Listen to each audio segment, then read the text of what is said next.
bersepeda dari Kampung Mapar bersama-sama dengan Bang Zaki. Selamat ulang tahun untuk Golkar, bersama-sama membangun negeri. Bang Basri tak mau ketinggalan. Bersepeda kencang seorang diri. Bertemu Golkar selalu menyenangkan, semoga sering ketemu lagi.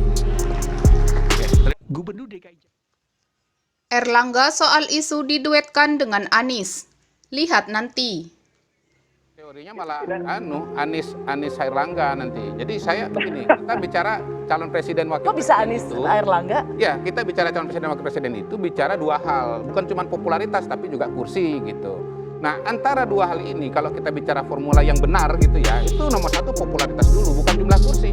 Buat apa kursi Anda banyak tapi Anda nggak populer? Pasti kalah. Oke, Gitu loh. artinya cuma 3 nama, Ya, Pak Prabowo, Ganjar, dan Anies. Betul. Nah, yang kedua, kalau saya melihat bukan pernyataan Pak Nurdin Halid, saya melihat pertemuan-pertemuan Golkar dengan Nasdem, misalnya gitu. Ada rencana mau, ya katakanlah konvensi bersama gitu.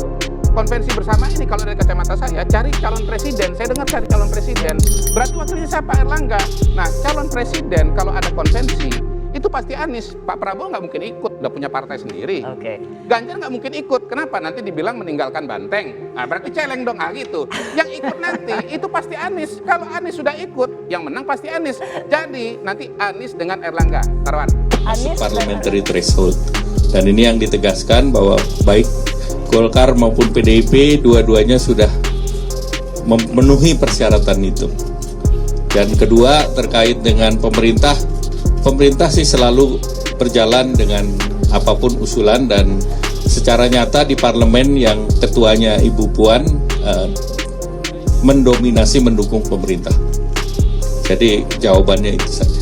Silakan Bu Puan. Ya, kalau dari kami PDI Perjuangan, setiap partai politik itu pasti mempunyai mekanisme dan tata cara bagaimana kemudian memutuskan, memilih, bahkan kemudian mengumumkan satu satu calon atau seseorang yang kemudian ingin dicalonkan atau bacalon dan lain-lain sebagainya. Jadi ini salah satu proses demokrasi, ya monggo-monggo saja. Namun yang seperti tadi Pak Erlangga sampaikan juga, bagi kami PDI Perjuangan, proses demokrasi itu tentu saja setiap partai mempunyai timing atau kemudian momentum tersendiri untuk kemudian bisa mengumumkan atau memilih seseorang pada waktunya, dan tentu saja.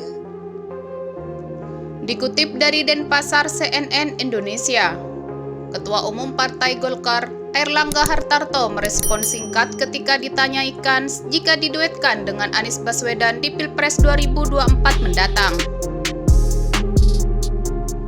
Isu itu jadi mencuat usai Ketua Umum Nasdem Surya Paloh mengunjungi Airlangga beberapa hari lalu. Nasdem adalah partai yang mendeklarasikan Anies sebagai Isu itu mencuat usai Ketua Umum Nasdem Surya Paloh mengunjungi Erlangga beberapa hari lalu. Nasdem adalah partai yang mendeklarasikan Anies sebagai bakal calon presiden. Kita belum bahas itu, nanti saja, kata Erlangga saat ditemui di kantor DPD Partai Golkar Bali. Dia juga menekankan Golkar terbuka dengan partai manapun jika ingin bergabung dalam koalisi Indonesia Bersatu atau KIB.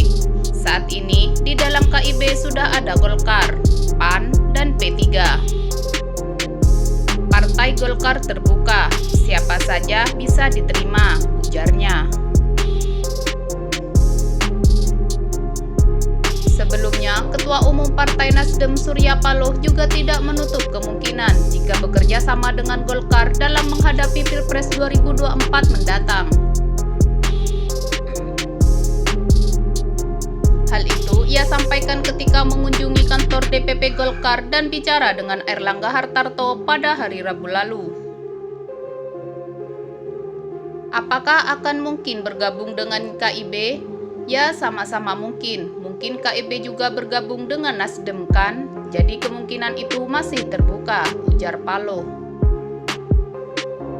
Saat ini, Nasdem juga tengah menjajaki koalisi dengan Demokrat dan PKS. Ketiga partai sudah menyatakan dukungan untuk Anies Baswedan. Akan tetapi, Nasdem, Demokrat, dan PKS belum mendeklarasikan koalisi bersama dalam menghadapi Pilpres 2024 mendatang.